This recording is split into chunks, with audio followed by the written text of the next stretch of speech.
Bonjour tout le monde, bienvenue sur les bêtises de Choc-Miel. Alors aujourd'hui je vous présente la recette des petits gâteaux à la banane.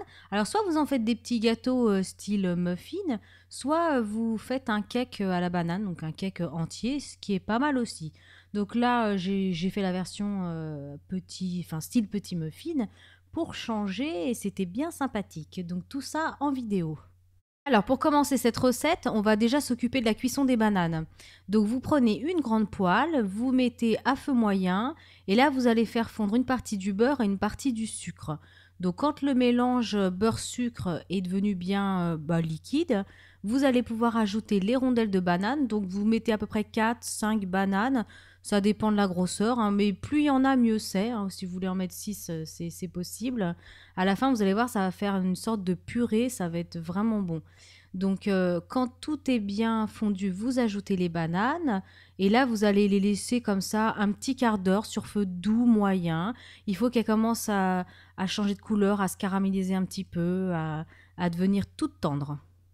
Voilà, donc là, on peut constater que les bananes, elles sont bien cuites, elles sont devenues bien tendres, elles ont changé de couleur, elles se caramélisent. Donc à ce moment-là, vous allez pouvoir ajouter le rhum ambré.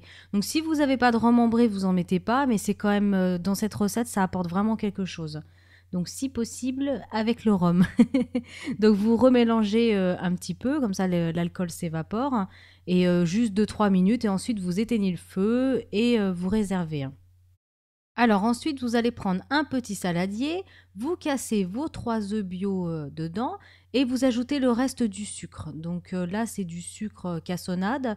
Vous pouvez utiliser du sucre roux, mais alors de préférence roux au cassonade parce que ce sucre-là va apporter une super jolie couleur au gâteau. Vous allez voir à la fin, il va être de couleur un peu, ça va faire brun, marron glacé. Donc ça apporte vraiment quelque chose. Alors, vous mélangez donc le sucre, les œufs, donc énergiquement, voilà, j'ai pris le relais parce que le petit était un petit peu trop lent. Donc, énergiquement. Et quand ça commence à blanchir, c'est bon. Alors ensuite, vous ajoutez la farine. Donc, c'est de la farine de blé type 55. Vous l'ajoutez en une fois. Alors, vous pouvez la tamiser si vous voulez. Là, je ne l'ai pas fait. C'est pas obligatoire. Vous ajoutez un sachet de levure chimique et ensuite vous allez bien mélanger à nouveau énergiquement le mélange pour que ce soit bien lisse, bien homogène. Et quand la préparation est prête, vous allez pouvoir ajouter le reste du beurre. Donc le beurre, il va être mou, hein, le remettez pas au frais parce que là, ça va être un petit peu plus difficile après pour mélanger. Alors, quand votre beurre est bien réparti au reste de la pâte, donc là on peut le voir sur la vidéo, ça fait presque onctueux, élastique. Donc là c'est prêt. Et ben ensuite vous allez ajouter tout simplement la préparation de bananes que vous avez poêlée juste avant avec le rhum. Donc là vous voyez ça a une texture presque de purée. Et vous l'ajoutez donc dans le saladier et là vous allez mélanger, alors mélanger doucement parce que c'est très chaud et ça ajoute quand même pas mal de liquide. Donc vous brûlez pas. Voilà, vous mélangez tranquillement. Puis la banane, elle va terminer de se réduire en purée. Voilà, là on peut bien le remarquer sur la vidéo. C'est bien réparti, tout est écrasé. Donc c'est ça qui est bien dans ce gâteau, c'est qu'au moins les bananes ne vont pas se retrouver au fond du plat. Parce que comme c'est une sorte de purée, tout va être bien réparti et bien mélangé. C'est ça qui est pas mal. Voilà, donc là, la préparation de la pâte, elle est prête. Alors, soit vous faites comme moi cette fois-ci, vous utilisez des petits moules silicone, enfin, ou même papier, hein, type muffin, et vous remplissez les moules. Alors, pas jusqu'en haut, vous laissez un petit peu, parce que ça va gonfler à la cuisson. Donc, il ne faudrait pas que ça déborde. Donc, vous remplissez pas à ras-bord, vous mettez un peu plus de la moitié, on va dire.